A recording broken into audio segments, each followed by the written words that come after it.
Hi, my name is Tšepang Molisana and I'm sitting with Tawanda Marume.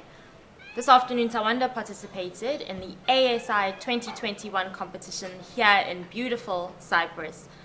Tawanda, before we begin with your experience in the competition, I'd just like to take people back to 2008 when your career in the wine industry first began.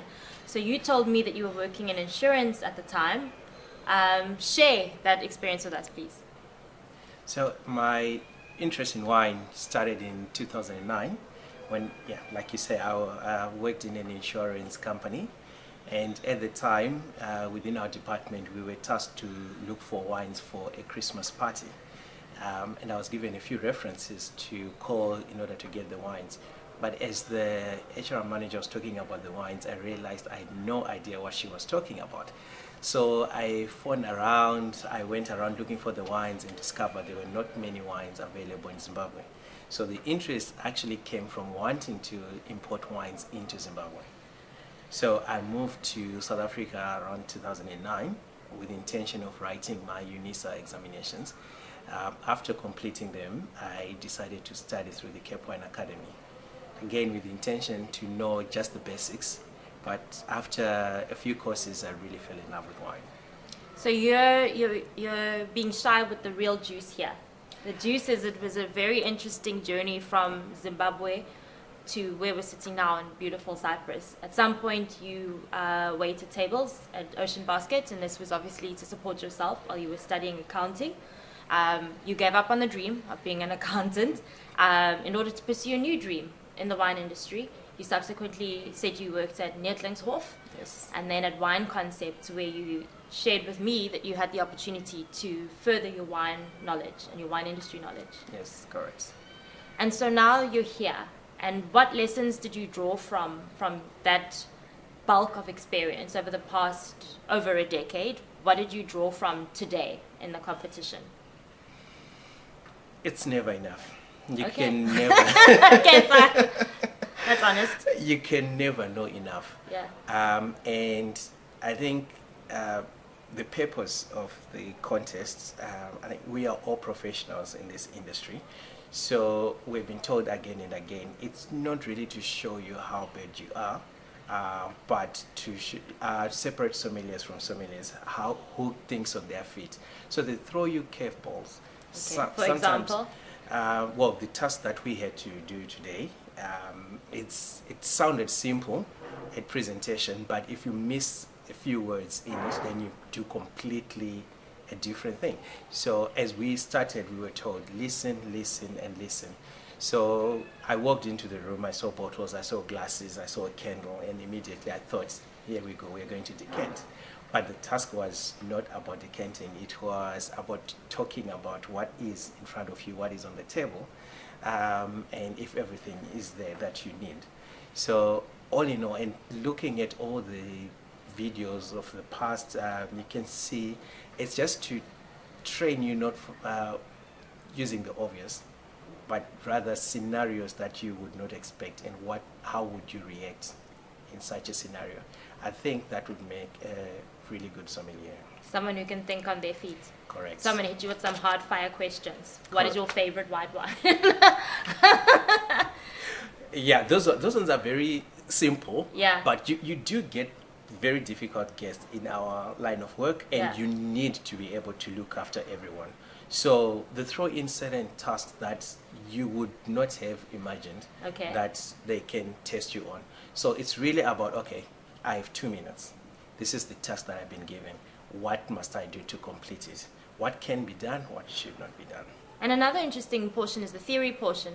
This afternoon, for example, we tasted wine endemic to Cyprus, and I can imagine in the competition you're tasting wine endemic to various regions of the world. For example, this afternoon we just tasted a Alvarinho sparkling wine made in the traditional method, and it's apparently the first of its kind. So in a tasting portion of that kind of exam, I'm sure that you have 1 or 2 wines in front of you that are quite similar. How do you decide that you're going to write down your answer and stick to it? I believe for the contest, they use classic examples Okay. from different regions. No curveballs. So Not really. So if it's Cyprus, they would probably bring a commanderia, not the sparkling Avarignus, seeing that is the first one, and not many people would have had a chance to test it, to build up tasting notes. So in most contests, they bring out the classic examples of those regions. So when you test through, it's about following the tasting notes and arriving at a conclusion. And when you look at the assessment for wine testing, I think for the varietal, the country of origin, it's probably 8 marks out of like 24 marks. So right now you sound like you know what you're talking about. What are you going to take from this experience as you journey back to Africa, to our amazing restaurants on the continent? There's a lot of work to be done. And this kind of setup is a really good learning curve for me to experience what is expected of a sommelier, the standards that are used with other restaurants in Europe, and what makes a good sommelier. Where I would say to some degree restaurants in South Africa have taken a step back in terms of pushing for high-end service because the clientele doesn't really demand it. So there are certain things that we cut corners on that we should not be. And an experience like today, when you're faced with judges and you know the guidelines, but because it's something that we don't do every time, you miss it because you're under pressure. You have 2 minutes to do a task. And if it's something that you have not practiced, that you don't do every day, step by step by step by step.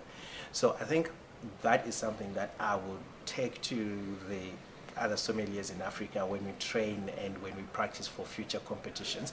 In order to stand a chance here in Europe, it's something that restaurants have to implement at some stage. Not sure how it's going to work, but I think in the end it actually results in good quality service. So as we say at home, self-gov is vital. My final question to you is, we're sitting here in 2021, after all these chaotic experiences. You almost didn't make it here for various reasons. The first time was the pandemic itself, and then we won't share the other portion. But now that you're here, when you look back at Tawanda, the aspirant accountant, what is the message you would share with yourself looking back in the past? You made the right choice. Wonderful. Cheers. Thank you so much for your time, Tawanda, and we really we wish you all the greatest success.